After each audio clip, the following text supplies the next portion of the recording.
Bonjour, alors je vais vous montrer mon dernier trajet de retour avant la fin des vacances de Nice à Mulhouse avec des arrêts que par des superchargeurs Tesla et vous verrez que c'était une très bonne idée parce que j'ai testé un chargeur Ionity et ça n'a pas été une franche réussite donc maintenant j'ai ma petite idée sur la question. Donc un arrêt à Cambarette, un arrêt à Montélimar et un arrêt à l'aire du Poulet de Bresse. Alors ça j'ai pas pu le faire avec le GPS de la voiture car il voulait absolument me faire passer par l'Italie et comme j'ai pas réussi à mettre un itinéraire alternatif ou à ce qu'ils m'en proposent un, et ben j'ai préféré utiliser ABRP parce que mettre des waypoints dans le GPS sans connaître le temps de charge qu'il faut pour le waypoint suivant, c'est pas pratique vraiment pour moi en tout cas. Là, en partant, vous allez voir qu'il y avait des sortes de ralentisseurs avec des rétrécissements de voie droite et rétrécissements de voie de gauche. Et là, en autopilote, regardez, je mets l'autopilote, en tout cas le régulateur plus le maintien de voie, et là, il ne détecte absolument pas le ralentisseur de voie. Ensuite, quand on est dans le tunnel, j'aimerais bien avoir votre avis aussi sur la question. L'autopilote, enfin le maintien de voie et le régulateur de distance marche sans problème, mais par contre, l'autopilote, donc la navigation automatique, se désactive automatiquement. Je suppose que c'est parce que on ne peut pas sortir sous un tunnel, ou en tout cas le dépassement automatique ne marche plus, probablement parce que les caméras sont moins efficaces.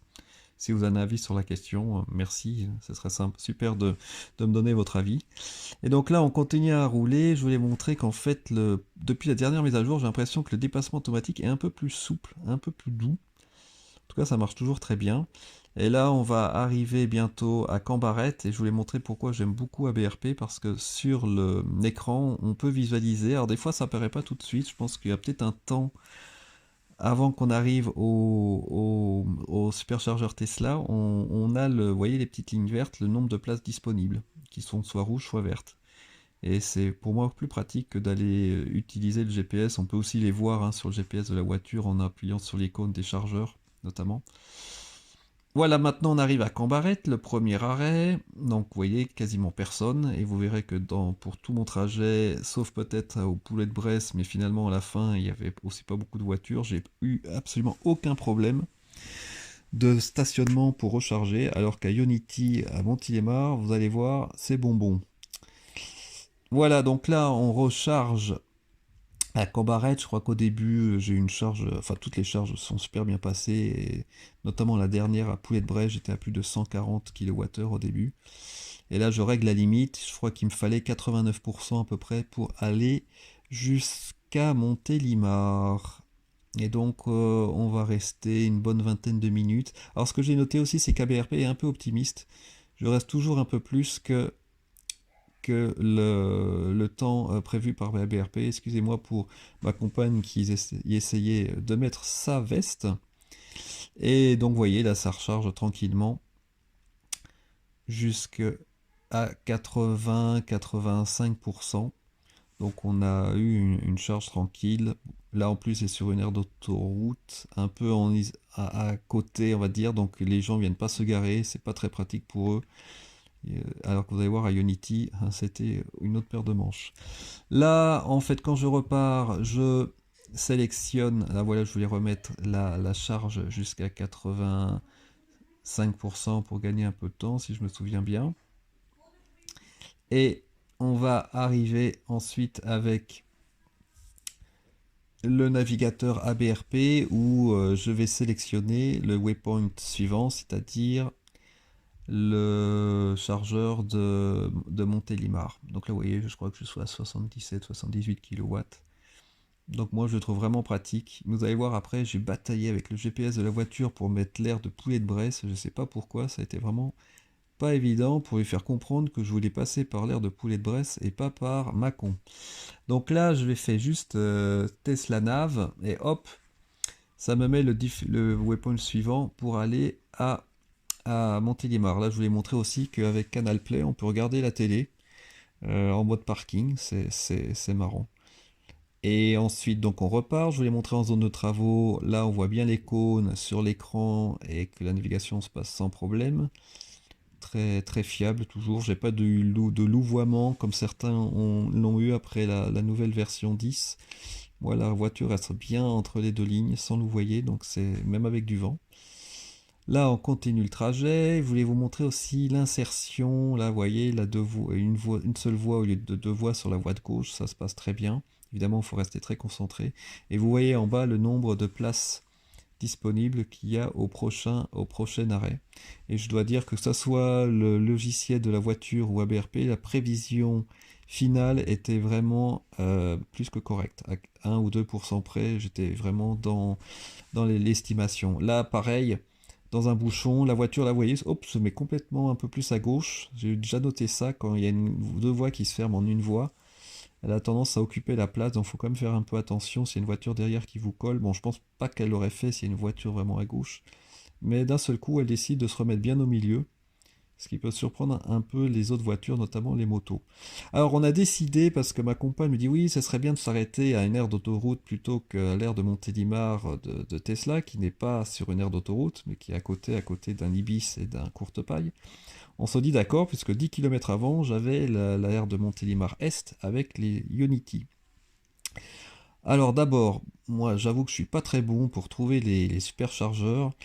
Déjà, des fois, avec le GPS de la voiture, vous allez voir, pour le poulet de Brest, j'ai pas trouvé tout de suite. Mais alors là, pour trouver celui d'Ionity, euh, j'ai regardé par rapport au GPS, à l'application Ionity, et puis après le point GPS mettant dans Waze, si je me souviens bien, et en fait, il m'envoyait pas au bon endroit. Donc là, je vais tourner à droite, je crois. Et non, je vais aller tout droit. En fait, l'air est bondé, il y a un monde incroyable. Vous voyez, il y a même des voitures garées sur l'herbe en montée, là, c'est donc pour vous dire. Donc, aucune place. Là, je crois que je suis pas dans le bon sens en plus. C'est vraiment pas terrible.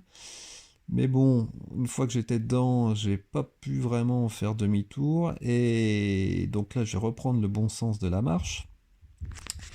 Et vous allez voir que je vais finir par trouver les places. Et là, on va s'amuser parce que, en termes d'expérience de recharge, bonjour. J'espère que c'est pas comme ça avec tous les superchargeurs Unity, mais honnêtement, en fait, il y avait 4 bornes, donc 8 places pour toutes les voitures hors Tesla, donc je le rappelle, qui commencent à avoir un nombre, on va dire, de plus en plus important. Et là, alors je vais faire une capture d'écran après. Sur 8 places, vous avez déjà 3 places prises par des thermiques. Et donc je me gare avec, j'avais un très beau Duster, comme tout le monde le sait, full électrique à ma gauche notamment. Bon, la personne était dedans, deux personnes étaient dedans, donc je suppose que si une voiture arrivait, il serait parti. Mais bon. Et là, je voulais faire une capture d'écran pour vous montrer un beau Scénic, un Duster, et à gauche un Kangoo, je pense qu'il n'était pas électrique non plus, qui occupe très gentiment 3 places sur 8 des superchargeurs Ionity. Donc je crois qu'il y avait que 2 voitures, dont un F-Pace, si je me souviens bien, et un Kia Niro qui chargeait. Donc eux, ils chargeaient. Et un monde incroyable à cette ère, donc pas très agréable déjà, rien que pour se garer, et enfin, là, en l'occurrence, j'ai pu me garer. Et donc après, ben, je me suis dit, on y va, je mets mon badge plug surfing, hop, authentification confirmé, désolé c'est un peu flou, ça démarre et j'étais confiant, hop, ça doit sûrement marcher comme la dernière fois à Vibaudan. Et bien regardez bien, charging, 2 secondes, tac, terminé. Le chargeur detected an internal problem. Avec ça on est content, problème interne. Donc j'ai essayé 2 fois en plus, hein, et ça n'a pas marché, donc maintenant la grosse question c'est est-ce que je vais être facturé? Parce que j'ai pas voulu appeler Yodity pour savoir où ça en était, donc je vérifie mon application Plug Surfing, parce qu'en théorie, là, je peux perdre quand même 17,60€ juste pour 2 secondes de charge. Donc bon, j'espère que je vais pas être facturé, mais on verra bien. Donc très mauvaise expérience. Heureusement, c'était sur la route, donc ça change rien pour nous. 10 km plus tard, je sors de l'autoroute. En autopilot, là, vous voyez, en fait, la voiture gère tout seul le virage, elle a ralenti toute seule. Euh, c'est vraiment très efficace, hein. Quand elle voit bien les lignes, même de nuit, je pense que ça aurait bien marché, donc c'est plutôt sympa. Elle anticipe les virages et diminue la vitesse comme il faut. Et donc, on va arriver dans quelques instants au superchargeur de Montélimar, entre guillemets, de Tesla. Voilà, et là on va arriver jusqu'à l'aire de péage. Et là en fait, enfin, généralement elle sait pas trop où aller, donc elle garde la voie de gauche. Donc hop, je désactive l'autopilot et je me mets dans la bonne voie. On arrive à l'hôtel Ibis, alors là il faut sonner pour pouvoir rentrer. Bon, on m'a même pas demandé qui j'étais, à la limite, je pense que bon, à moins qu'on voyait ma voiture de loin. Et on rentre et on va au superchargeur de Montélimar. Donc là, je pense qu'il y avait, si je ne m'abuse, 10 places ou 16 emplacements, plutôt 16. Vous voyez, il y a même des sens interdits pour bien faire comprendre que c'est réservé au Tesla. Et donc là, aucun problème, personne. Je vais avoir une charge sans problème. Une autre Tesla qui était là, donc en fait on était 3-4. J'étais un peu étonné honnêtement par rapport à l'air bondé de Montélimar. Je pensais qu'il y aurait beaucoup plus de personnes en transit avec les Tesla ce vendredi 3 janvier, mais apparemment c'était pas le cas. Ensuite, la charge va commencer, donc là évidemment j'ai vu la préchauffe. Donc après j'ai essayé de comprendre pourquoi Ionity ça marchait pas. Est-ce que la batterie, parce que est-ce que la batterie chauffe si on met comme waypoint un chargeur Ionity? Je ne pense pas, donc ça peut aussi poser un problème en termes de début de charge si Ionity veut mettre la sauce. Ou est-ce que là, je sais pas, elle n'a pas reconnu la voiture. Pourtant j'avais les charges, au bout de 2 secondes ça s'est arrêté. Donc, alors qu'en théorie maintenant les Tesla par les sucres Ionity, ça devrait quand même être standardisé maintenant. Et donc là vous voyez la charge commence sans problème avec un plus de 130 je crois kilowatts. Donc c'était vraiment parfait. Là je voulais vous montrer avant de repartir qu'on peut afficher les waypoints. Là on s'est arrêté aux courtes pailles et il voulait absolument me faire passer par Mâcon et impossible de sélectionner sur l'écran le superchargeur suivant. Peut-être que je me suis mal pris mais j'arrivais pas à sélectionner l'aire de poulet en Bresse. Et après quand je lui disais aire de poulet en Bresse et que je lui mettais la navigation, il me dit destination injoignable. Comme s'il n'y avait pas de chemin, ou alors si j'avais pas assez de charge pour y aller, alors qu'évidemment j'en avais assez. Donc heureusement j'avais Waze qui me donnait le trajet, parce qu'en plus je voulais éviter le périphérique de Lyon, et après de maintes reprises, j'ai fini par réussir, quand j'étais là, après avoir passé Vienne. Je pense qu'il a enfin compris le chemin par lequel je voulais passer pour aller au superchargeur. Donc de, à côté de Dole. Donc là franchement j'étais pas très content. Peut-être que je me suis mal pris. Mais sans ABRP, j'aurais pas vraiment. Genre bon, j'aurais suivi le GPS, hein, je serais pas passé par Mâcon où il y a énormément de postes de recharge, mais je voulais éviter de toute façon Mâcon absolument. Donc voilà, juste pour vous dire que Waze est vraiment pratique. Moi j'utilise Waze vraiment pour la navigation, j'utilise pas le GPS de la voiture. Sauf pour mettre les superchargeurs qui m'intéressent. Et voilà, là je remets le GPS comme il faut, dans le bon sens.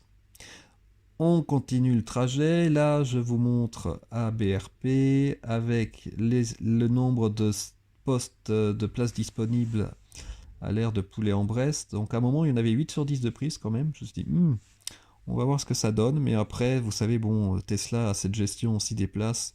Quand il y a beaucoup de monde, vous pouvez charger qu'à 80%, donc ça limite le temps. Si vous restez après que la charge soit terminée, vous êtes surtaxé, donc ça quand même motive les gens à ne pas rester trop longtemps. En tout cas, quand je suis arrivé à l'air, vous allez voir après, il n'y avait pas de problème. Et là, je voulais vous montrer aussi ma consommation qui était à 150 Wh au kilomètre, qui était vraiment très raisonnable. Là, en fait, l'aire de Poulet-en-Bresse, il faut passer par-dessus l'autoroute, hein, par le pont. Et évidemment, je me suis pris comme un pied pour trouver les aires. Donc, je suis arrivé du mauvais côté. À la fin, j'ai voulu tourner à droite pour rejoindre les superchargeurs. J'étais du mauvais côté, il y avait une barrière. Donc, demi-tour toute. Et après, en regardant bien, j'ai trouvé les panneaux de voitures électriques.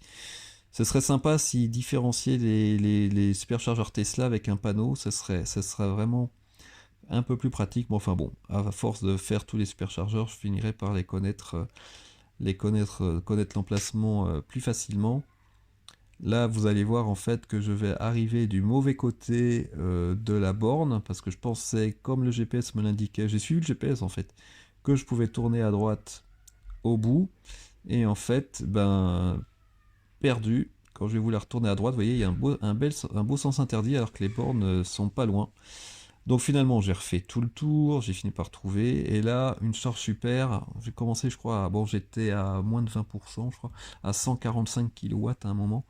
Donc là, vraiment, c'était en phase avec ce que me disait ABRP, qui souvent était un peu optimiste. Là, je suis vraiment resté que 35 minutes pour atteindre 90% afin d'arriver à Mulhouse avec 10% de batterie. Donc là, bon, j'étais vraiment très curieux de voir si j'allais pouvoir garder ce chiffre-là. Et en fait, oui, vous allez voir à la fin.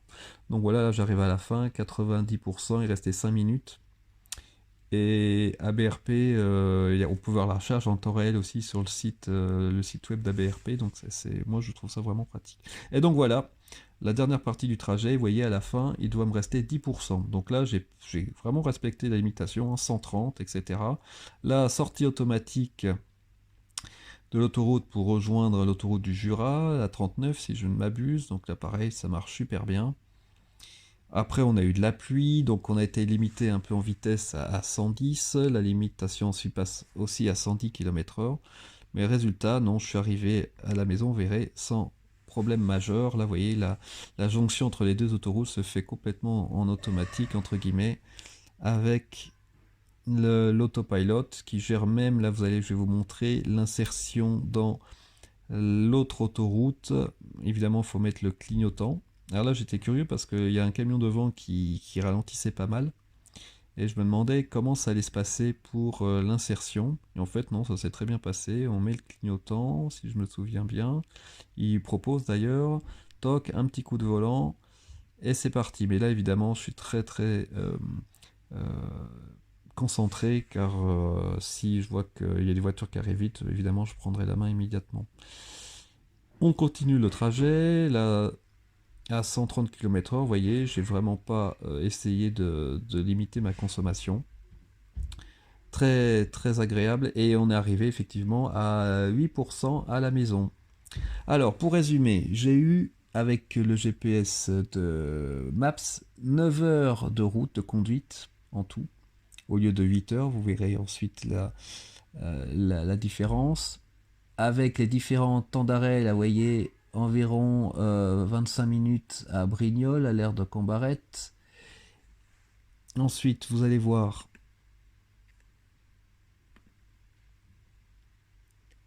l'autre arrêt à Saulx-sur-Rhône, donc au superchargeur Tesla de Montélimar. Là, on est resté 1h30, donc à peu près une demi-heure de charge, et puis on a mangé pendant 1 heure aux courtes pailles.